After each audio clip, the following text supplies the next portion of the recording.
बच्चों, welcome to my channel Verma study 2020 बुकलाना।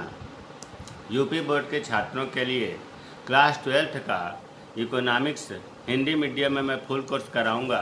यदि आप इकोनॉमिक्स का फुल कोर्स करना चाहते हैं तो मेरे चैनल को सब्सक्राइब कीजिए और बेल आइकन को प्रेस करना न भूलें, ताकि जो भी मैं वीडियो अपलोड करूं उसका नोटिफिकेशन आपको सबसे पहले मिल सके। पार्ट 3 चल रहा है व्यष्टि अर्थशास्त्र में, उत्पादन और लागत चल रहा है। इसमें हमने परिवर्ती अनुपातों का नियम, जिसको परिवर्तनशील अनुपातों का नियम कहते हैं, पढ़ा दिया गया। बहुत अच्छे से पढ़ा दिया गया, 50 मिनट का वीडियो बना है। और दूसरा जो होता है पैमाने का प्रतिफल, ये भी बना दिया गया, ये भी बहुत बढ़िया से पढ़ाया गया है। अगर आप न पढ़े हों तो आई बटन पर क्लिक करके इन 2 वीडियो को ज़रूर पढ़िएगा। आज हम लोग पढ़ेंगे जो मोस्ट इम्पॉर्टेंट है, इन दोनों में अंतर, मतलब परिवर्तनशील अनुपातों का नियम और पैमाने के प्रतिफल का नियम में क्या अंतर है। अगर वो दोनों चीज़ें क्लियर नहीं हुई होंगी तो यहाँ अंतर नहीं समझ में आएगा और बहुत ही महत्वपूर्ण है। तो फिर हम परिवर्तनशील साधन के प्रतिफल का नियम देखो। इसके जब आप देखोगे उस वीडियो को तो इसमें लिख के कई नाम है। परिवर्ती साधन के नियम, उत्पत्ति ह्रास नियम, सीमांत उत्पादकता नियम, प्रतिफल का नियम, इसके इतने ढेर सारे, पैमाने के प्रतिफल नियम। तो इनमें अंतर, पहला यह जो परिवर्तनशील साधन के प्रतिफल का नियम है, इसे देखो बच्चों, अगर हम कहें परिवर्ती अनुपातों का नियम तभी वही चीज़ है, कन्फ्यूजन होने की जरूरत नहीं है। परिवर्तनशील और परिवर्ती एक ही चीज़ है। यह अल्पकाल में लागू होता है। अल्पकाल में बताया गया है कि इसमें जो है उत्पादक को बहुत समय कम मिलता है। इसमें स्थिर साधनों को स्थिर रख करके और परिवर्ती साधनों की एक मात्रा को बढ़ाकर उत्पादन किया जाता है। यह दीर्घकाल में, मतलब इसमें जो है उत्पादनकर्ता को समय की कमी नहीं होती। इसमें स्थिर साधन और परिवर्तित साधन दोनों को उत्पादनकर्ता बढ़ा सकता है। तो ये इसमें मेन बात यह है कि यह अल्पकाल में लागू होता है और ये दीर्घकाल में लागू होता है। दूसरा, इसका संबंध अल्पकालीन उत्पादन फलन से है। मैं आपको पढ़ाया हूँ उत्पादन फलन स्टार्टिंग में। उत्पादन फलन 2 प्रकार का होता है, अल्पकालीन उत्पादन फलन और दीर्घकालीन उत्पादन फलन। अल्पकालीन उत्पादन फलन में भी बताया गया है कि स्थिर साधनों को स्थिर रख करके एक परिवर्तित साधन की मात्रा से जब हम उत्पादन बढ़ाते हैं उसे कहते हैं अल्पकालीन उत्पादन फलन। दीर्घकालीन में सभी साधनों में परिवर्तन करके उत्पादन बढ़ाते हैं, उसे कहते हैं दीर्घकालीन उत्पादन फलन।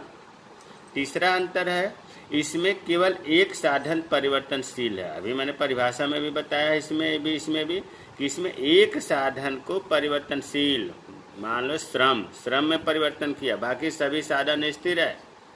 श्रम को ही बढ़ा करके उत्पादन करते हैं परिवर्तनशील साधन के नियम में। इसमें क्या होता है, उत्पादन के सभी साधन परिवर्तनशील हो, स्थिर साधन हो या परिवर्ती साधन हो, सभी में और समान अनुपात में बढ़ाते हैं।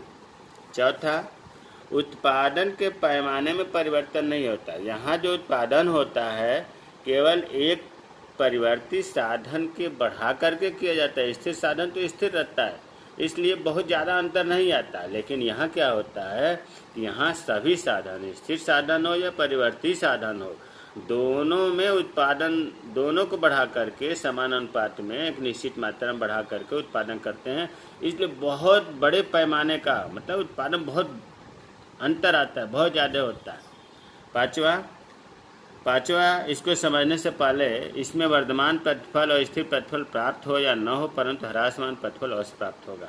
इसको मैंने बताया है पिछले वीडियो में, फिर भी यहाँ रिपीट कर दूं कि जो उत्पत्ति के नियम हैं, जिसको हम उत्पादन के नियम कहते हैं, 3 प्रकार का होता है। उत्पत्ति वृद्धि नियम, जिसको हम कहते हैं उत्पाद वर्धमान नियम। दूसरा होता है उत्पत्ति स्थिर नियम या उत्पत्ति समता नियम, और तीसरा होता है उत्पत्ति ह्रास नियम। प्यारे बच्चों, जो आधुनिक अर्थशास्त्री हैं, जो शुरू के उत्पत्ति वर्धमान नियम और स्थिर नियम हैं, इनको वो नहीं मानते हैं। मतलब तीनों को मिलाकर एक नियम मानते हैं, उसे कहा जाता है परिवर्ती साधनों के अनुपात का नियम।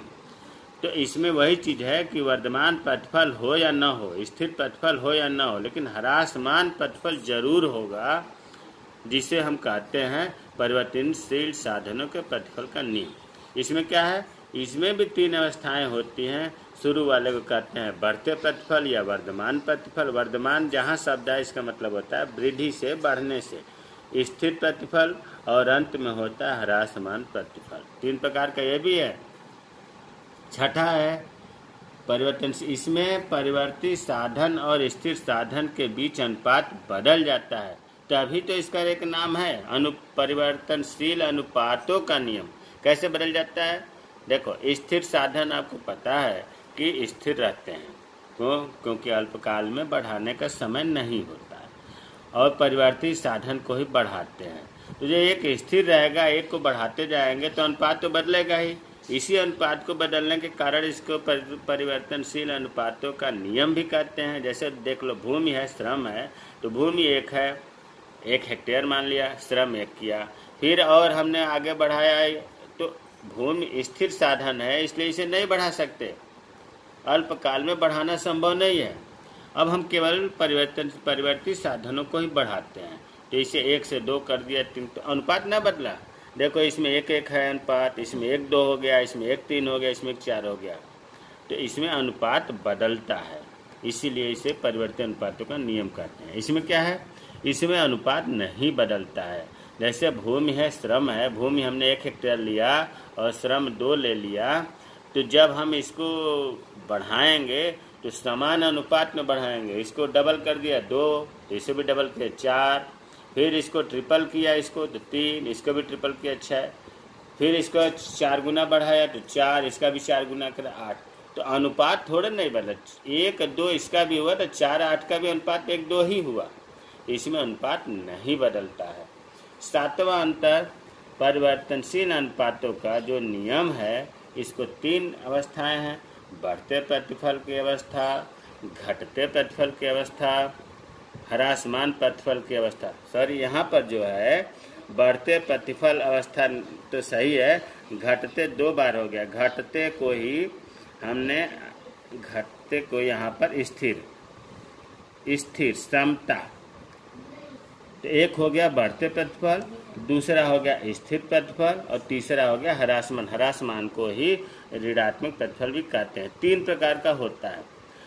देखो, सबके एक नाम जरूर अलग है। बढ़ते प्रतिफल को वर्धमान प्रतिफल, स्थिर प्रतिफल को समता प्रतिफल, ह्रासमान प्रतिफल को ऋणात्मक प्रतिफल भी कहते हैं। 3 प्रकार का होता है।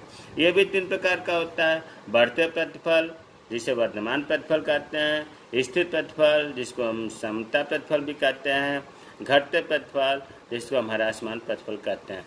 प्यारे बच्चों, ये जो अंतर है परिवर्तनशील साधन के प्रतिफल का नियम और पैमाने के प्रतिफल का नियम में, बहुत ही महत्वपूर्ण है। लेकिन ये अंतर तभी समझ में आएगा, दिमाग में तभी याद रहेगा, जब आप परिवर्तनशील साधन के प्रतिफल का नियम और पैमाने के प्रतिफल का नियम के वीडियो को देखेंगे, उनको बारीकी से समझेंगे। कोई भी दिक्कत होगी तो आप व्हाट्सएप नंबर पर बात कर सकते हैं, पूछ सकते हैं।